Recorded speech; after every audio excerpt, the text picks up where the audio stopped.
तो फ्रेंड्स, कल तक हमने खिलजी डायनेस्टी को कंप्लीट कर लिया था। आज बात करेंगे तुगलक डायनेस्टी को, जो कि जिसका टाइम पीरियड है 1320 से 1414।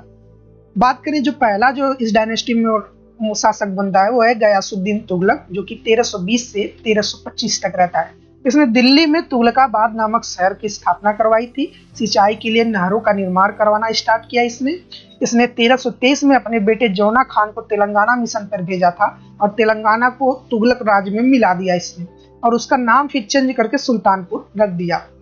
वही बात करें हजरत निजामुद्दीन औलिया सूफी संत जो थे वे इसके दरबार में थे, और 1325 में बुगारा खान जो कि बंगाल का इस्तेदार था, दिल्ली की सल्तनत खिलाफ विद्रोह कर देता है, जिसका दमन करने के लिए वो वहां पर जाता है और उससे पराजित करता है।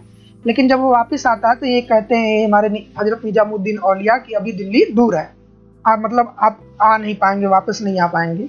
लेकिन ये वापस आता है और इसके स्वागत के लिए एक लकड़ियों का महल बनवाया गया होता है, जिस लकड़ियों के महल में ही दबकर इसकी हत्या हो जाती है। इसलिए प्रचलित हो गया कि अभी दिल्ली दूर है। 1325 में लकड़ियों के महल में इसकी हत्या हो जाती है, मतलब घर ही रह जाता है। इसका मकबरा कहाँ है तो तुगलकाबाद में है। इसकी मृत्यु के बाद इसका जो बेटा है जौना खान अगला शासक बनता है। जौना खान का पूरा नाम मोहम्मद बिन तुगलक है, जो कि 1325 से 1351 टाइम पीरियड इसका होता है। कुछ इतिहासकार इसे पागल सुल्तान भी कहते हैं।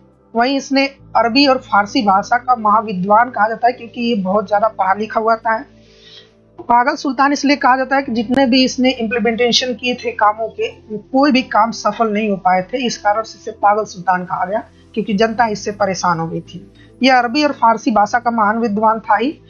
इसके शासनकाल में 1330 में दक्षिण अफ्रीका यात्री जो कि इब्न बतूता है, मोरक्को से इसके दरबार में आया था, और वो उसको इसने अपना फांसी नियुक्त किया था। और इब्न बतूता ने रहला नामक पुस्तक लिखी थी। तो कई बार पूछा जाता है कि इब्न बतूता कहाँ का रहने वाला था और कौन सी पुस्तक लिखी थी उसने। तो रहला नामक पुस्तक उसने लिखी थी और मोरक्को का रहने वाला था।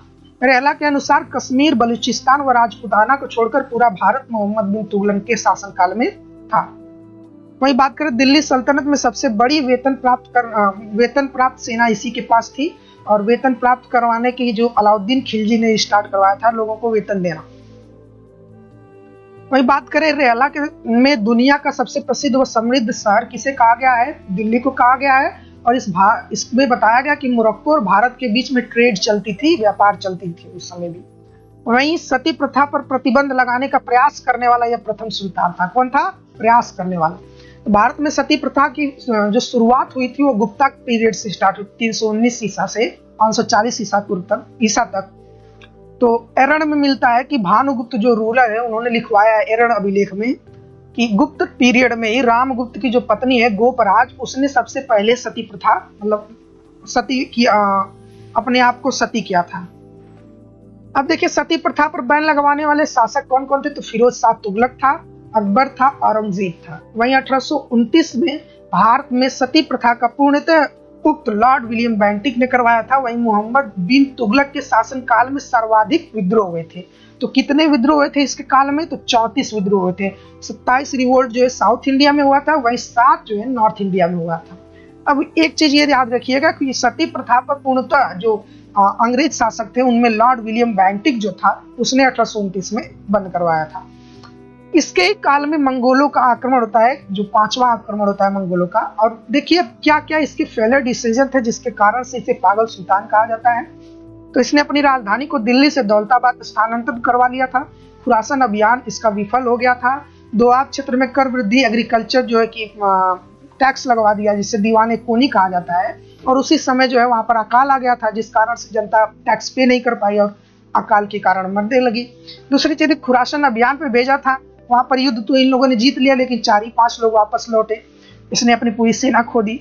और इसने क्या किया कि अपनी राजधानी दिल्ली से दौलताबाद ट्रांसफर की। वहीं फिर वहां पर जाते जाते बहुत से लोगों की मृत्यु हो गई थी। तीसरी की इसने टोकन करेंसी स्टार्ट करवाई थी। इससे पहले टोकन करेंसी का प्रचलन चाइना में हुआ था, सबसे पहले उसने टोकन करेंसी स्टार्ट की थी। और लेदर कॉइन इसने चलाया था। और कराची अभियान भी विफल हुआ था इसमें। 1351 में सिंध में विद्रोह के दौरान इसकी मृत्यु हो गई थी। अब बात करें तीसरे हमारे हैं फिरोज शाह तुगलक, जो कि 1351 से 1388 तक आते हैं। इसे दिल्ली सल्तनत का अकबर कहा जाता है। किसे? फिरोज शाह तुगलक को। तो इसे क्यों कहा जाता है? इसने अपने शासनकाल में 6 शहर बनवाए थे। हिसार बनाया था, फतेहाबाद बनाया था, फिरोजपुर बनाया था, और फिरोज शाह कोटला बनवाया था, फिरोजाबाद बनाया था, ग्लास सिटी ऑफ इंडिया। और वहीं बात करें जौनपुर सिराजे इंद जौना खान, जो इसका बेटा है, इसका बेटा कह रहा हूँ, इसका भाई है मोहम्मद बिन तुगलक, उसके नाम पर जौनपुर इसने बनवाया। सिंचाई के लिए सबसे ज्यादा नहरें बनवाने वाला शासक भी यही है। इसने सिरसा में एक नहर का निर्माण करवाया और इसने वहां 1200 बाग लगवाए। इसने क्या किया? अशोक का जो टोपरा स्तंभ है और मीरूत का स्तंभ है उसे दिल्ली लेकर आया। कहाँ लेकर आया? तो दिल्ली लेकर आया। तो किसने लेकर आया? फिरोज शाह तुगलक ने लेकर आया। इसने जगन्नाथ मंदिर को नष्ट करवा दिया और ज्वालामुखी मंदिर को लूट लिया। इसके बाद इसने ब्राह्मणों पर भी टैक्स लगवाए। कौन सा? जजिया कर, जो गैर मुस्लिम टैक्स होता है। 1369 में इसने कुतुब मीनार का 4th और 5th फ्लोर जो है उसका पुनर्निर्माण करवाया। इसने जनता को आर्थिक मदद देने के लिए इसने एक विभाग बनाया था जिसे दीवान एक खैरात कहा जाता है, और एक अस्पताल बनाया था जहां दारुल शिफा का निर्माण करवाया था। सती प्रथा को प्रतिबंध लगाने वाला, पूर्णतः प्रतिबंध लगाने वाला ये प्रथम सुल्तान हुआ। 1388 में इसकी मृत्यु हो गई और तुगलक वंश का अंतिम शासक कौन बना? नूरुद्दीन महमूद बना, जो कि 1394 से 1414 तक रहता है। 1398 में दिल्ली सल्तनत पर तैमूर का आक्रमण होता है। 1398 में। अब देखिए, नसीरुद्दीन जो महमूद है हमारा, उसका मंत्री होता है खिज्र खान। इसने तैमूर की मदद की थी और बदले में शाहरुख खान को दिल्ली सल्तनत का अगला शासक बनाया। तो खिज्र खान के द्वारा नसीरुद्दीन महमूद का सिंहासन से हटा दिया जाता है और भारत में प्रथम सिया वंश की स्थापना की जाती है, जो कि सैयद डायनेस्टी होती है और 1414 से 1451 तक रहता है। ये इस वंश की स्थापना खिज्र खान के द्वारा की जाती है और जिसने 1414 से 1429 तक शासन किया। कुतुबुद्दीन ऐबक के बाद यह दिल्ली का सल्तनत का एकमात्र शासक था जिसने सुल्तान की उपाधि नहीं ली थी। ये तैमूर के नाम पे शासन कर रहा था भारत में। वही बात करें मुबारक शाह इसके बाद आता है, जो कि 1421 से 1434 तक रहता है। वजीर कौन होता है इसका? तो बहलोल होता है, अफगानी रहता है ये, जिसको टाइटल दिया है इसने खाने खाना की उपाधि दी थी। किसे? बहलोल को।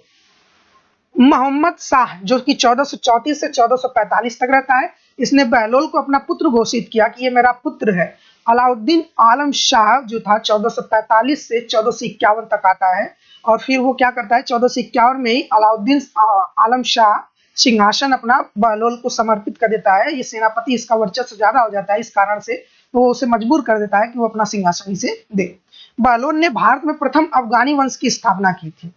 फिर इसके बाद आता है हमारा लोधी डायनेस्टी, जो कि 1451 से 1526 तक रहता है। ये बहुत इंपॉर्टेंट है क्योंकि लोधी वंश की स्थापना ही बहलोल लोधी ने की थी और बहलोल लोधी जो है 1451 से 1479 तक रहता है। सुल्तान बनने के बाद इसने अपने बहलोली सिक्के चलवाए थे एरिया में और इसने जौनपुर पर आक्रमण करके उसे लोधी वंश में मिला दिया था। किसमें मिला दिया? तो लोधी वंश में। इसका उत्तराधिकारी जो इसका पुत्र हुआ वो इस वंश का महान शासक होता है जिसका नाम है सिकंदर लोधी, जो कि 1489 से 1517 तक रहता है। वही बात करें 17 मई 1498 में इसके टाइम पीरियड पे वास्को डी गामा भारत में आता है और 1504 में सिकंदर लोधी ने आगरा शहर की स्थापना यमुना नदी के किनारे की थी, जिसे सिकंदराबाद के नाम से जाना जाता है। तो कौन सा शहर है? यमुना नदी के किनारे सिकंदर लोधी ने किसने कराई? सिकंदराबाद की स्थापना कराई। इसने आगरा में बाबरगढ़ का किला बनवाया। वहीं 1506 में इसने राजधानी दिल्ली से आगरा स्थानांतरित करवा दी थी। सिकंदर लोधी एक कवि था। ये गुलरुखी नाम से कविताएं लिखता था। किस नाम से? तो गुलरुखी नाम से ये कविताएं लिखता था। आयुर्वेद की प्रसिद्ध पुस्तक फरांग ए सिकंदरी इसी ने लिखी है। नेक्स्ट बात करें तो इसने नापने की एक नई इकाई चलवाई जिसे गज ए सिकंदरी कहा जाता है। सिकंदरी गज, जो कि एक सिकंदरी गज बराबर 30 इंच होता है। इसने भी कुतुब मीनार की मरम्मत करवाई। इसका उत्तराधिकारी जो इसका पुत्र हुआ, जो दिल्ली सल्तनत का आखिरी सुल्तान हुआ, जिसका नाम है इब्राहिम लोधी, जो कि 1517 से 1526 तक रहा। अब बात करें इब्राहिम लोधी ने 1517 में खतौनी का युद्ध लड़ा था और ये किसके बीच में होता? तो राणा सांगा और जो कि मेवाड़ के शासक थे इब्राहिम लोधी के बीच हुआ। इसने राणा सांगा में पराजित हो जाते हैं इस युद्ध में और फिर क्या होता है कि इसके जो चाचा होते हैं दौलत खान लोधी पंजाब के सूबेदार बनते हैं और आलम खान लोधी दिल्ली के सूबेदार बनते हैं। अब इस बात से ये नाराज होते हैं राणा सांगा और जाकर अब उन्हें बुलाते हैं, क्या नाम है हमारा, मुगल डायनेस्टी के बाबर को बुलाते हैं। तो बाबर वहां से आता है। अब देखिए 1519 में भारत पर बाबर का प्रथम आक्रमण होता है बाजौर जो कि सिंध में है और बेरगा फोर्ट पर होता है। वही 1520 से 1521 तक 3 अटैक सिंध और कश्मीर पर किए जाते हैं। 21 अप्रैल 1526 में पानीपत का प्रथम युद्ध लड़ा जाता है बाबर और इब्राहिम लोदी के बीच। देखिए इस युद्ध में होता क्या है कि जब सेनाएं फंस जाती हैं इसकी, उसने तुगलमा पद्धति के द्वारा बाबर इसमें युद्ध में जीत हासिल करता है। जब इसकी सेना भागती रहती है तो ये भागने से इनकार कर देता है और युद्ध स्थल में ही मारा जाता है। तो इस प्रकार ये दिल्ली सल्तनत का एकमात्र सुल्तान होता है जो कि युद्ध में लड़ते हुए मारा जाता है। ये क्वेश्चन ये भी पूछता है कि तुगलमा पद्धति क्या थी, तो तोपों को सजाने की एक पद्धति होती है जिसे बाबर ने फर्स्ट इंडिया में यूज किया था। अब इसका मकबरा भी पानीपत में ही होगा और क्योंकि वहीं पर ये मरा था। नेक्स्ट हमारा जो है मुगल डायनेस्टी, जिससे वो कल कवर करेंगे। होप आपको वीडियो अच्छी लगी है तो लाइक एंड सब्सक्राइब करते रहिएगा, शेयर भी कर